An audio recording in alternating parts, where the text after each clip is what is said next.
भूखे बच्चे ने सिर्फ एक पाव छोटी रोटी बच्चा मांगी रोटी थी। मांग रहा था, करोड़पति व्यक्ति ने अमीर जवाब आदमी में से, कुछ ऐसा लेकिन किया। वो अमीर आदमी इंसानियत उसका भी जिंदगी शर्मिंदा हो बदल गई। दिया। और फिर सुनिए जो ये हुआ, दिलकश कहानी। जिसकी किसी ने कल्पना भी नहीं की थी। ना वो बच्चा जानता था, ना वो अमीर आदमी, कि एक छोटी सी भूख एक पूरी कहानी को जन्म दे देगी। ये एक एक सच्ची ऐसी घटना सच्ची है, घटना ये जो बुलंद रूह शौक को है। झकझोर देगी। आखिरकार क्या हुआ था उस दिन? क्यों एक रोटी जिंदगी की सबसे बड़ी वजह बन गई? पूरी कहानी जानने के लिए वीडियो को कहानी आखिर तक सुनिए, जरूर देखें। वो साथ ही देखिए वीडियो पर लाइक और करें, प्लीज सब्सक्राइब भी चैनल को कीजिए। सब्सक्राइब करें और कमेंट में अपना और अपने शहर का नाम जरूर लिखें। कभी कभी जिन चीजों को हम फेंक देते हैं वही किसी की जिंदगी का आखिरी सहारा होती है। दोस्तों, ये सच्ची कहानी उत्तर प्रदेश का के बुलंदशहर का बुलंदशहर की है, कहानी है, जहाँ सच्ची सुबह सुबह कहानी है। शहर के एक कोने में गरीबी बच्चा है, एक पुरानी सी चाय दुकान और के ब्रेड पकौड़े बाहर की बैठा दुकान था। पर एक 8 साल का बच्चा बैठा हुआ था। कपड़ों पर हल्की धूल थी, चेहरे पर मासूमियत थी और आंखों में कुछ ऐसा पूरा राज गरीब था बच्चे थे। जिसे कोई समझ नहीं पा रहा था। दुकानदार फिलहाल कहीं बाहर गया हुआ था, इसलिए बच्चा अकेले बैठा था। तभी एक सफेद कार से उतरा एक सादा मगर बेहद सभ्य एक और अमीर सलीकेदार आदमी नौजवान। वहाँ पर आया नाम था। था विवेक वर्मा। उम्र लगभग बच्चे को 26 देखा। साल।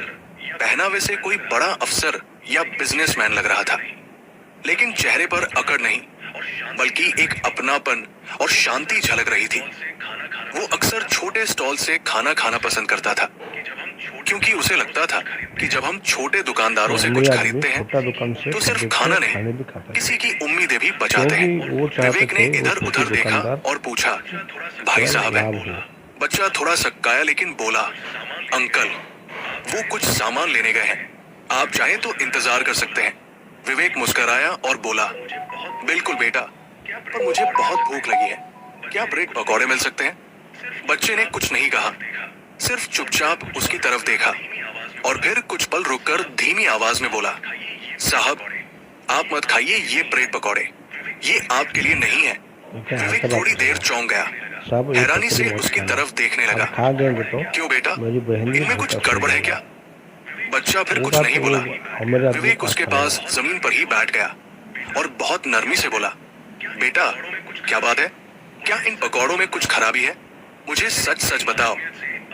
बच्चे ने बड़ी मासूमियत से अपनी भीगी आंखें विवेक की आंखों में डालकर कहा, नहीं साहब, खराब नहीं है, पर अगर आपने खा लिए तो आज मैं और मेरी छोटी भूखे बहन सो जाएंगे। शायद भूखे ही सोएंगे।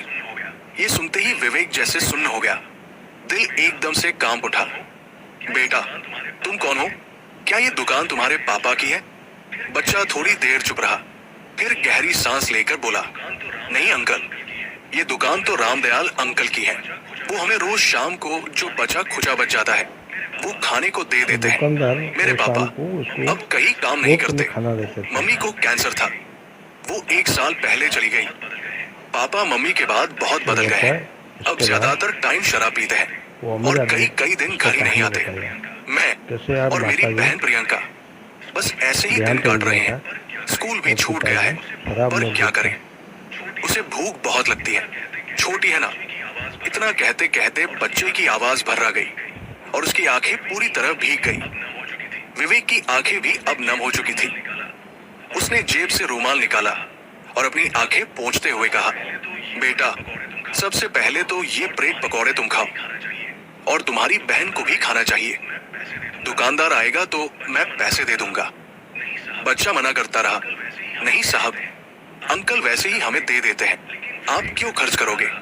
लेकिन विवेक जिद पर अड़ा रहा, बेटा, भगवान ने मुझे इसी दिन के लिए थोड़ा ज्यादा दिया है ताकि मैं ऐसे बच्चों के लिए कुछ कर सकूं। इतने में वो लड़की भी आ गई, छोटी दुबली पतली सी, पाँव में टूटी चप्पल, गले में एक पुरानी सी माला। नाम था प्रियंका। नितिन ने मुस्कुराकर उसे ब्रेड पकौड़ा दिया, जैसे कोई खजाना मिल गया हो। कुछ देर बाद रामदयाल अंकल भी आ गए और सारा माजरा समझने पर जब उन्हें विवेक की मंशा और बच्चों की हालत का पता चला तो वो खुद भी कुछ देर शांत खड़े रहे। उन्होंने कहा, साहब, जब तक मेरे पास ब्रेड पकौड़ा रहेगा ये बच्चे भूखे नहीं रहेंगे, लेकिन हाँ, मदद आपकी जैसी हो वैसी कोई नहीं कर सकता। विवेक ने अपने बटुए से 1000 रुपए निकालकर दुकान में रख दिए और कहा, ये बच्चों के खाने के नहीं, उन सभी के लिए है जो भूखे पेट सो जाते हैं पर बोलते कुछ नहीं। ये सुनकर वहां खड़े 2-3 और लोग भी भावुक हो गए। और फिर कुछ ऐसा हुआ जो इन बच्चों की जिंदगी हमेशा के लिए बदल देने वाला था। विवेक का दिल अब बेचैन हो चुका था। उस बच्चे की मासूमियत, उसकी भूख, उसकी आंखों की चुप्पी, सब कुछ उसे भीतर से झकझोर चुका था। उसने रामदयाल जी से धीमे स्वर में कहा, क्या आप मुझे इन बच्चों के घर तक ले चल सकते हैं? रामदयाल थोड़ा चौंके, बोले, साहब घर तो कहने को है, लेकिन आप चलिए, मैं दिखा देता हूँ। तीनों, विवेक, रामदयाल और दोनों बच्चे धीरे धीरे उस तंगड़ी की ओर बढ़े जहाँ बच्चे रहा करते थे। सड़क की दोनों ओर झोपड़ियां थी, टीन की चादरें, पुराने बोरे और मिट्टी की दीवारें, और उन्हीं के बीच एक टूटी सी झोपड़ी के सामने बच्चे रुके। विवेक ने जब उस झोपड़ी के अंदर झांका तो उसके कदम जैसे जम गए। न कोई बिस्तर, न ढंग की चादर, न बिजली, न पंखा, बस एक मिट्टी का चूल्हा और दीवार के सहारे टिकाकर रखी हुई 2 खाली स्टील की प्लेटें। विवेक को ऐसा लगा जैसे किसी ने उसका कलेजा निचोड़ दिया हो। वो एक पल को अंदर गया, हाथ से छूकर देखा, जमीन पर पड़ी एक बोरी ही बच्चों का बिस्तर थी और कुछ टूटी किताबें एक कोने में सिमटी पड़ी थी। उसने खुद से कहा, अगर आज मैं चुप रहा तो मेरा इंसान होना अधूरा रह जाएगा। तभी बगल की झोपड़ी से एक वृद्धा निकली, झुकी कमर, सफेद बाल और आंखों में ममता का समंदर। बोली, बाबूजी, आप इनके लिए आए हैं क्या? मैं जानती हूँ इन बच्चों का क्या हाल है। इनकी माँ मेरी बहन जैसी थी, जब तक जिंदा थी सब कुछ ठीक था, लेकिन जब से ऊपर वाला उन्हें ले गया ये बच्चे जैसे अनाथ हो गए हैं। इनका बाप अब शराब में डूब चुका है, कई बार रात भर आता ही नहीं। विवेक ने उस वृद्धा के हाथ पकड़कर कहा, अम्मा, क्या आप इन बच्चों की देखभाल कर सकती हैं? मैं आपको हर जरूरी मदद करूंगा, बस इतना भरोसा दिलाइए कि ये बच्चे अब भूखे न सोए। अम्मा की आंखों से आंसू बहने लगे और कांपती आवाज में बोली, बेटा, बच्चों को पालने के लिए रिश्ता नहीं, ममता चाहिए होती है, और वो मेरे पास है। मैं इन बच्चों को अपने पोते पोती जैसा मान लूंगी। विवेक ने जेब से 5,000 रुपए निकाले और अम्मा को दिए। अम्मा, ये कुछ शुरुआती मदद है, स्कूल की फीस, कपड़े, खाना, सब कुछ मैं देखूंगा। हर हफ्ते आकर मिलूंगा और इनका भविष्य मैं बदल कर रहूंगा। अम्मा की आंखें सजल थी, लेकिन अब उनमें उम्मीद की लौ थी।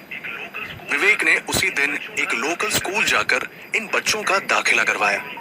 कुछ कपड़े, एक टेबल, एक पंखा और एक सोलर लाइट की व्यवस्था की, और जाते जाते वो दोनों बच्चों के सिर पर हाथ रखकर बोला, तुम दोनों को अब किसी से डरने की जरूरत नहीं है। तुम्हारी भूख, तुम्हारी पढ़ाई और तुम्हारा भविष्य अब मेरी जिम्मेदारी है। बच्चे उसे जाते हुए देख रहे थे और प्रियंका धीमे से फुसफुसाई, भैया, वो फरिश्ते कैसे होते हैं? नितिन ने जवाब दिया, शायद ऐसे ही होते हैं। और वही खड़े खड़े उस तंग गली के उस कोने में एक नई सुबह ने जन्म लिया, बिना सूरज के पर पूरी रोशनी के साथ। 3 दिन बीत चुके थे। नितिन और प्रियंका अब अम्मा के साथ रह रहे थे। सुबह स्कूल जाते, शाम को पढ़ाई करते, और अब उनके चेहरे पर वो मासूम सी मुस्कान लौट आई थी जो कब की खो चुकी थी। घर में अब उजाला था, सिर्फ बिजली की लाइट से नहीं, बल्कि उम्मीद के उजाले से, प्यार के उजाले से और एक नई जिंदगी की शुरुआत से। और फिर एक शाम को झोंपड़ी के बाहर किसी के डगमगाते कदमों की आवाज आई। अम्मा ने दरवाजा खोला, सामने वही था, नितिन और प्रियंका का पिता राजेश। चेहरे पर थकान, कपड़ों पर धूल, आंखों में झिझक और झुकी हुई गर्दन।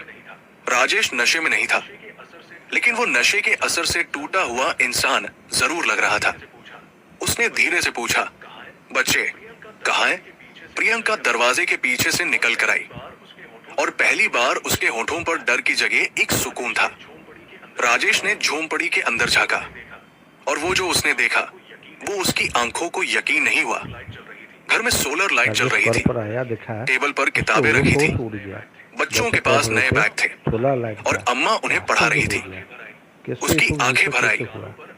उसके उसके गालों पर आंसू बहने लगे और वो वही जमीन पर बैठ गया। ये सब कैसे हुआ?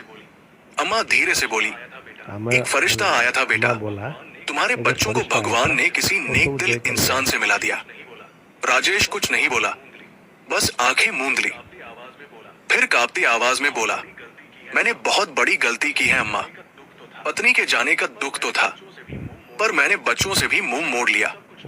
शराब में सब कुछ डुबो दिया। क्या अब भी कुछ बचा है सुधारने को? अम्मा ने उसके कंधे पर हाथ रखा और कहा, जितनी जिंदगी बची है उतनी बहुत है। अगर तुम चाहो तो फिर से बाप बन सकते हो, सच्चा बाप। राजेश ने उसी पल एक वादा किया कि आज से वो शराब को हाथ नहीं लगाएगा, कि वो मजदूरी करेगा, ईमानदारी से कमाएगा और बच्चों को खुद संभालेगा। वो अगले दिन ही सुबह सवेरे पास के निर्माण स्थल पर काम ढूंढने निकल गया। काम कम था, मजदूरी थोड़ी थी, पर मेहनत सच्ची थी। हर रोज शाम को जब वो घर लौटता तो बच्चों के लिए कुछ ना कुछ जरूर लाता। एक चॉकलेट, एक पेन या प्रियंका के लिए छोटी सी रबर। कभी उनका होमवर्क देखता, कभी उनके पैरों की धूल साफ करता। वो अब फिर से पिता बनना सीख रहा था। 15 दिन बीत चुके थे। इन 15 दिनों में बहुत कुछ बदल चुका था। नितिन और प्रियंका अब रोज स्कूल जाते थे। उनके कपड़े साफ होते थे। टिफिन में अम्मा के हाथों से बना खाना होता था। और सबसे बड़ी बात, उनके पिता राजेश अब हर सुबह मजदूरी पर जाया करते थे। उसके हाथों में छाले थे, बदन पर थकावट थी, लेकिन अब उसकी आंखों में शराब की लालिमा नहीं, बच्चों के लिए कुछ कर गुजरने की चमक थी। हर दिन वो सुबह सबसे पहले भगवान के सामने सिर झुकाता और कहता, हे ऊपर वाले, आज सिर्फ मेरी मेहनत चले, कोई बहाना नहीं। और फिर आया वो दिन जिस दिन विवेक वर्मा दोबारा उस गली में पहुंचा। विवेक के साथ एक बैग था। उसमें बच्चों के लिए किताबें थी, 2 नई वर्दियां और कुछ जरूरी चीजें। लेकिन जब वो झोपड़ी के पास पहुंचा तो कुछ ऐसा देखा जिसे देखकर वो खुद कुछ पल के लिए वही थम गया। झोपड़ी के बाहर राजेश बैठा था, मिट्टी से सने हाथ, माथे पर पसीना और पास में रखा हुआ एक छोटा सा दोपहर का खाना। नितिन पास में बैठा होमवर्क कर रहा था और प्रियंका राजेश के कंधे से लिपटी हुई थी। विवेक कुछ पल खड़ा रहा, फिर धीरे से आवाज दी, राजेश जी। राजेश ने जैसे ही मुड़कर देखा, एकदम से खड़ा हो गया। शर्माते हुए, झिझकते हुए बोला, साहब, आपने इतने दिन बाद भी याद रखा। विवेक मुस्कुराया और बोला, याद नहीं छोड़ा था, मैं देखना चाहता था कि आपने वादा निभाया या नहीं। राजेश ने आंखों में नमी लिए जवाब दिया, साहब, मैं आज खुद को झोंपड़ी से इंसान बनने की कोशिश कर रहा हूँ, और ये सब सिर्फ आपकी वजह से है। अगर उस दिन आपने नितिन की बात नहीं सुनी होती तो शायद आज मैं भी कहीं नशे में पड़ा होता और मेरे बच्चे कहीं फुटपाथ पर। इतना कहकर वो विवेक के पैरों में झुकने लगा, लेकिन विवेक ने फौरन उसे थाम लिया। नहीं राजेश जी, आप अपने बच्चों के लिए जो कर रहे हैं वो दुनिया का सबसे बड़ा काम है। मैं बस एक जरिया था।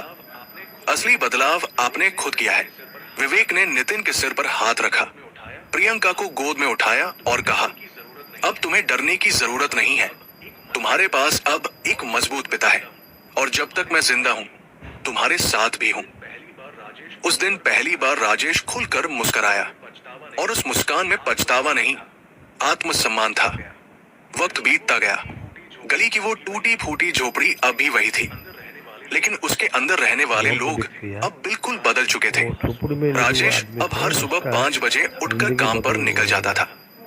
वो थकता था, लेकिन अब शिकायत नहीं करता था, क्योंकि अब उसे थकान में भी अपने बच्चों के सपनों की चमक दिखाई देती थी। प्रियंका स्कूल में तेजी से आगे बढ़ रही थी और नितिन अब इंटर कॉलेज में पहुंच चुका था। सिर्फ पढ़ाई नहीं, अब उसकी आंखों में एक सपना भी था। मैं बड़ा होकर उन बच्चों के लिए काम करूंगा जो कभी किसी को कह नहीं पाते कि उन्हें भूख लगी है। इसी दौरान कॉलेज में एक फेयरवेल पार्टी रखी गई। हर विद्यार्थी को मंच पर आकर अपनी जिंदगी की एक कहानी साझा करनी थी। जब नितिन का नाम पुकारा गया तो पूरा हॉल शांत हो गया। वो मंच पर पहुंचा, हाथ में माइक लिया, कुछ पल आंखें बंद रखी और फिर बोला, मैं कोई स्पेशल नहीं हूँ, मैं उसी गली से हूँ जहाँ हर तीसरे घर में भूख और अंधेरा एक साथ बैठते हैं। मैं वही बच्चा हूँ जो एक दिन ब्रेड पकौड़े की दुकान पर बैठा था और एक अमीर आदमी से कहा था, जैसे अमीर आदमी साहब ये आपके लिए नहीं है, हेल्प क्योंकि किया था, उस दिन इसके अगर बारे वो में भी पकौड़े बिक बताया। जाते तो मेरी बहन भूखी सो जाती। पूरे हॉल में जैसे सन्नाटा छा गया। मेरी माँ की मौत ने मेरे पिता को तोड़ दिया था उसके माँ के बारे में और भी उनकी बताया। टूटन ने हमें लगभग बर्बाद कर दिया। लेकिन एक अनजान इंसान एक फरिश्ता बनकर हमारी जिंदगी में आया और उसने सिर्फ हमें खाना नहीं दिया, हमें जीने की वजह दे दी। आज मैं जिस मंच पर खड़ा हूँ वो सिर्फ मेरी मेहनत का नहीं, उस एक इंसान की संवेदनशीलता का फल है। वो अमीर अगर आदमी वो के न बारे में होता बताया। तो शायद मैं उसके जेब लिए काट रहा होता वो आज यहाँ या पर खड़ा सड़क है। पर पड़ा होता। मैं जानता हूँ कि ये दुनिया सबको सुनिए, एक जैसी नहीं इससे मिलती, भी आप काम कीजिए। लेकिन अगर एक जो इंसान गरीब आदमी एक भूखे बच्चे को ऊपर आ देख ले तो शायद एक कहानी बदल सकती है। इतना कहकर नितिन की आवाज रुक गई। भीगी आंखों से उसने कहा, धन्यवाद उस फरिश्ते को और मेरी अम्मा तो को अमीर आदमी के जिन्होंने लिए मुझे कभी गिरने नहीं दिया। धन्यवाद पूरा हॉल तालियों से गूंज उठा और उस भीड़ में कहीं पीछे खड़ा एक ये शख्स, सब सुन रहा था। विवेक वर्मा, विवेक जो अपनी अमीर आंखों आदमी से था, आंसू पोंछ तो रहा उसको था। कुछ हेल्प किया था। दोस्तों, गरीबी सिर्फ पैसों की नहीं होती, कभी कभी वो हालात की, मजबूरी की और समाज की आंख मूंद लेने वाली बेरुखी की भी होती है। और अगर इस दुनिया में कोई सच्चा फरिश्ता है तो वो इंसान होता है जो भूखे को खाना, सोचा इंसान बेसहारे है को जो सहारा और गरीब टूटे को हुए दिल हेल्प को करता फिर है। से जीने का हौसला ये देता है। कहानी का ये अब एक सवाल आप ट्रेंड सभी है। से, अगर आप विवेक की जगह होते तो क्या करते? क्या आप भी किसी अनजाने मासूम की तकलीफ को महसूस कर पाते? क्या आप भी आगे बढ़कर किसी की जिंदगी बदलने की हिम्मत दिखा पाते? या फिर आप भी दुनिया की तरह सब देखकर भी अनदेखा कर देते? कमेंट कर